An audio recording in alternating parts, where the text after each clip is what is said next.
কোটা আন্দোলনে ইন্টারনেট সংযোগ বন্ধ থাকার পর আংশিক ইন্টারনেট খুলে দিলেও বিপাকে আছেন সিলেটের কয়েক লাখ প্রবাসী পরিবার, যেখানে প্রতিদিন ভিডিও কল কিংবা ভয়েস কলে কথা হতো স্বজনদের সাথে। বর্তমানেও সঠিকভাবে ইন্টারনেট সংযোগ না থাকায় যোগাযোগ করতে পারছেন না স্বজনদের সাথে।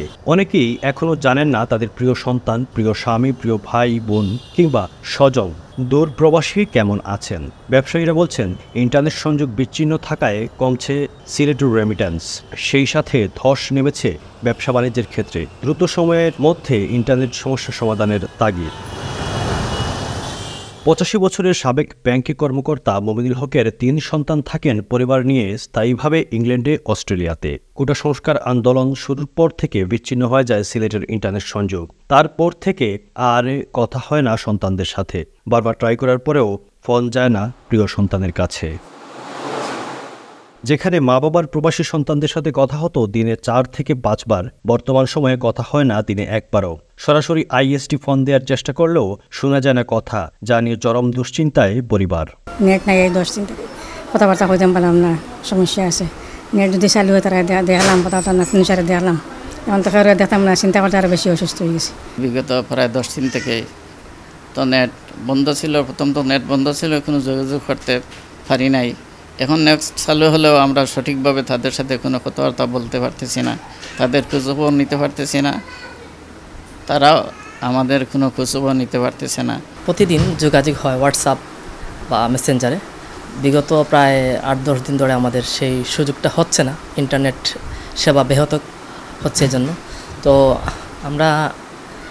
আমার বাবা মা এখানে আবার অসুস্থ আছে, তো ওনারাও একটা টেনশনে আছে যে ওরা কীভাবে আছে, কী করতেছে, আমরা আসলে কেউ জানতেছি না এটা। তো সেক্ষেত্রে আমার বাবা মা প্রতিদিনই চেষ্টা করতেছে ওদের সাথে ভিডিও কলে কথা বলার জন্য, যেহেতু হোয়াটসঅ্যাপ মেসেঞ্জার এগুলো বন্ধ আছে, সেক্ষেত্রে যোগাযোগ হচ্ছে না। তো আমরা চাচ্ছি যত তাড়াতাড়ি সম্ভব এই দুর্ভোগ থেকে যাতে আমরা রেহাই পেতে পারি। শুধু এই পরিবার নয়, এমন সমস্যায় বর্তমানে ভুগছেন সিলেটের কয়েক লাখ প্রবাসী পরিবার।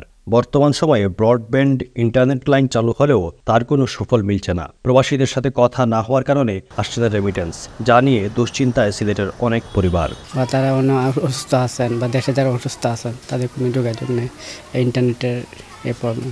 ভিডিও কলে দেখতাম পারলাম না, নাতিন সারে ছেলেরে মেয়েরে এলাই টেনশন আছে, তারাও টেনশন, আমিও টেনশন আছে। ব্যবসায়ীরা বলছেন সিলেটে ইন্টারনেট সংযোগ বন্ধ থাকার কারণে বিদেশে যাওয়া আসা সহ রেমিটেন্স সবকিছুর উপরই খারাপ প্রভাব পড়ছে। সেই সাথে ধ্বংসের মুখে প্রবাস নির্ভর সব ধরনের ব্যবসা বাণিজ্য। সঠিক পন্থায় প্রবাস থেকে টাকা না আনতে পেরে অনেকেই বেছে নিয়েছেন অবৈধ পন্থা। সিলেটের ব্যবসা বাণিজ্য সব প্রবাস নির্ভরশীল উপরেই নির্ভরশীল, এবং এই ইন্টারনেট সেবা বলেন আর আমাদের ব্যাংকিং সেক্টর বলেন, যাই বলুন না কেন, সব জায়গায় কিন্তু প্রভাব পড়তেছে।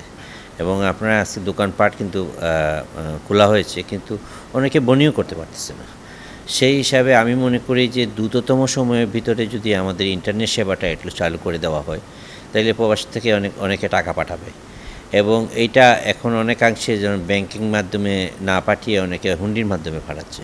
এটাও কিন্তু আরেকটা বিশাল আমাদের দেশের অর্থনীতির উপরে চাপ পড়বে। তাই আমি মনে করি দ্রুততম সময়ের ভিতরে অ্যাটলিস্ট ব্যাংকিং খাতের ইন্টারনেটটা প্রপারলি চালু করা, এবং এই শুধু ব্যাংকের না, আমাদের এক্সপোর্ট ইম্পোর্টেও কিন্তু অনেক প্রভাব পড়তেছে। তাই আমি মনে করি সব দিকে আমরা তো এমনি এই অরাজকতার কারণে আমরা এমনি ক্ষতিগ্রস্ত, তারপরে ধরেন আমরা এই সেবা থেকে বঞ্চিত হলে তারপরে আমরা আরও ক্ষতিগ্রস্ত হচ্ছি। তাই আমি মনে করি এখান থেকে আমাদের উত্তরণের একমাত্র উপায় হলো গিয়ে আমাদের ইন্টারনেট সেবা। ইন্টারনেট ছাড়া আজকে বিশ্ব কিন্তু অচল। চলতি মাসে সিলেটে কোঠা সংস্কার আন্দোলন ভয়াবহ রূপ নিলে গত 18 জুলাই রাত থেকে ওয়াইফাই সংযোগ বন্ধ করে দেওয়া হয়। সেই সাথে বন্ধ হয়ে যায় মোবাইল ইন্টারনেট, যার ফলে সারা বিশ্বের সাথে যোগাযোগ বিচ্ছিন্ন হয়ে পড়ে সিলেটের। তবে গত মঙ্গলবার রাত থেকে ব্রডব্যান্ড ইন্টারনেট চালু হলেও তা ধীর গতির। তার মধ্যে বন্ধ রয়েছে ফেসবুক, হোয়াটসঅ্যাপ সহ সব সামাজিক যোগাযোগ মাধ্যম। ফলে প্রবাসীরা পরিবারের সাথে যোগাযোগ করতে পারছেন না। টুডে ভিডি ডেস্ক, সিলেট।